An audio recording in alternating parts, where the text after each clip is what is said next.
Welcome to ERS. Hamas और Israel के बीच जो जंग चल रहा है that is more than a month right now.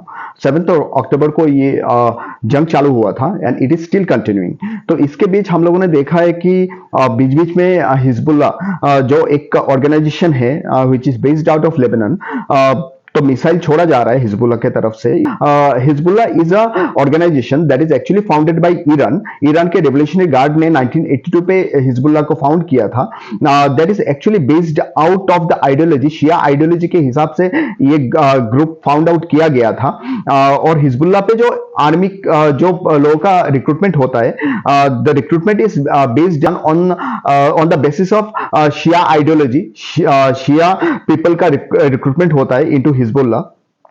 Hezbollah का अभी इलेक्शन भी पिछले कुछ सालों में they were fighting elections. They are having people in the parliament, they are having the lawmakers in the parliament currently. So it is not just a militant organization right now, it is a political organization because they are fighting elections. Hezbollah अगर देखा जाए तो it's not a Lebanon army. Lebanon army is a different organisation. ये basically Lebanon government के अंदर Lebanon army रहता है और Hezbollah is a totally separate organisation जो लेबनान गवर्नमेंट को बिल्कुल भी रिपोर्ट नहीं करती है। Hezbollah was founded during the Lebanese civil war. जो वॉर चल रहा था at that point of time, Lebanon का government was not that strong, the army was not that strong. अगर देखा जाए तो Sunni Muslim, Shia Muslim, Christians and other groups were there. तो एक कंट्री पे ऐसे कुछ यूनिटी अगर देखा जाए तो था नहीं after the independence.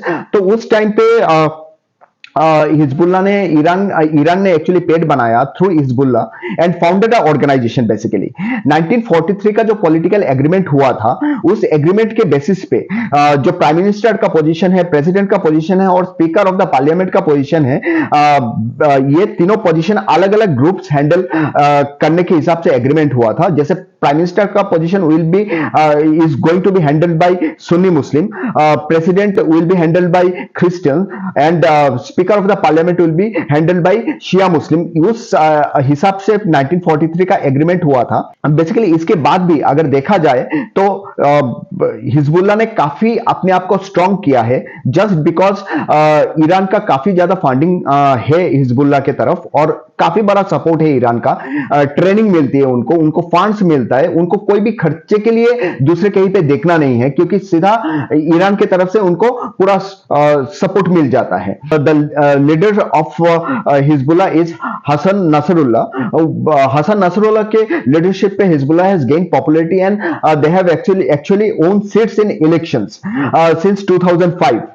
Hezbollah actually controls the Shia majority area, जो कि बायरूट हो गया, साउदर्न लेबनान हो गया, बेका वैली हो गया। तो उधर हिजबुल्ला का काफी स्ट्रांग प्रेजेंस है ये रीजन्स पे जहां पे शिया मेजोरिटी पॉपुलेशन है। They are actually going beyond the borders of Lebanon and they are having a good support from beyond the borders of Lebanon। अगर उस एंगल से देखा जाए तो so they are actually very much strong. उनको जैसे कि मैंने बताया उनको काफी ट्रेनिंग मिलता है ईरान से, अपडेटेड सोफिस्टिकेटेड वेपन्स मिलता है।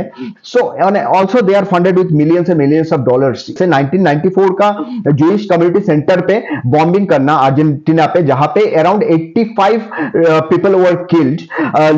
लंदन पे इजराइल एम्बेसी पे अटैक करना। So this things we have seen time to time. Israel पे रॉकेट छोड़ना विथ सोफिस्टिकेटेड रॉकेट्स वगैरह। 2006 पे इजराइल का 2 आर्मी हिजबुल्ला ने किडनैप किया था। इसके बाद it was a month long war between Israel and Hezbollah.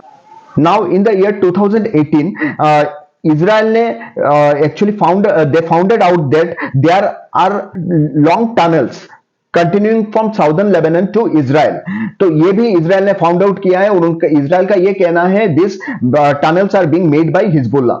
अगस्त 2021 पे फॉर द हिजबुल्ला ने बहुत सारा मिसाइल्स फायर किया था इजराइल के ऊपर और it was the first time the group claim the responsibility for firing the rockets over Israel. Hezbollah in today's date is just not a military organisation, ये एक पॉलिटिकल पार्टी बन चुका है, एक सोशल वेलफेयर ग्रुप बन चुका है, civil organisation which is well funded, larger, better armed. So Hezbollah is so strong in if we talk on today's context. बहुत सारे कंट्रीज ने उनको टेरर ग्रुप डिक्लेयर किया है, जैसे जर्मनी ने डिक्लेयर किया है, यूके, यूएसए, सऊदी. ऐसा भी देखा गया है कि US is has also hold the group responsible for terrorist attack, जो कि यूएस मेरिन हेडक्वार्टर पे अटैक हुआ था, which killed around 241 serviceman in Beirut. So this is actually the history of Hezbollah in short.